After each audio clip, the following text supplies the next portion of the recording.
Hello, we are Team MGN from IIM Bangalore. We are going to present our idea for financial inclusion under the social intelligence segment. To begin with, let's acknowledge the fact that access to formal credit remains an important unmet financing need in India. Let's look at the issues that two stakeholders face. On the borrower side, by the borrowers, we mean the unbanked sector.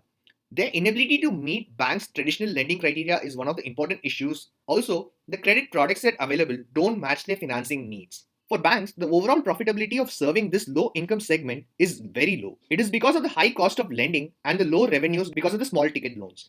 However, two emerging levers can help mitigate these risks. One is the digital payments and digital trails that consumers leave can be used as proxies to assess credit worthiness. On the other hand, technology can help reduce costs to serve the financially excluded by developing presenceless, paperless, and cashless system. These emerging digital technologies and the cashless trend can help unlock credit for the low income consumers and the broader financial inclusion as well. The enablers for the transformation are eKYC, eSign, Aadhaar, and the new data sources that are available. Let's look at the new data sources.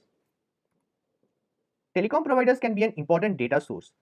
The probability of default can have a strong positive correlation with communication habits which these providers can provide. Bills paid to utilities such as water and electricity can be an important proxy for willingness and ability to repay. Retailers can help identify the consumer pen picture. For example, a consumer who spends on educational and nutritious food items are conscious and aware. Another data source can be the wholesale suppliers. Most of these consumers are small or medium enterprise owners. The data that these suppliers provide can help us estimate the revenue. Finally, financial institutions' historical data can be a major source of insights about these consumers. For example, one of the financial institutions did not have digitalized historical data and hence they did not derive any insight out of it. Such data present missed opportunities. Now, looking at the various steps that a firm has to undergo for effective credit scoring modeling. First, they have to identify the best data source. The next step would be to secure access to appropriate data. One of the ways is to pay for it, but it might be costly, hence the better alternative would be to strike partnership. The one problem with getting data from these data sources is the privacy issue. Because of that, these data sources might not share information. Hence, we present a big idea that was derived out of all these data sources.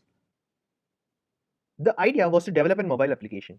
We got this idea because of the one point that connects all the data sources which we explained, the mobile phone. Mobile application can be developed that collects the payment history from various text messages as given in the screenshots. The only access required is from the clients. Hence, it solved the data acquisition problem as well. Some of the insights which we hope to develop are communication habits from the frequency and the amount with which they recharge their phone, their willingness and ability to repay, and their revenue. The only caveat is a minimum of 4 months text message history is required. The 4 months is because it corresponds to 2 utility bill paying cycles. The cash flow analysis done is given here. To conclude, we would like to say that the future of banking needs fresh passion and mobile phones to cash in.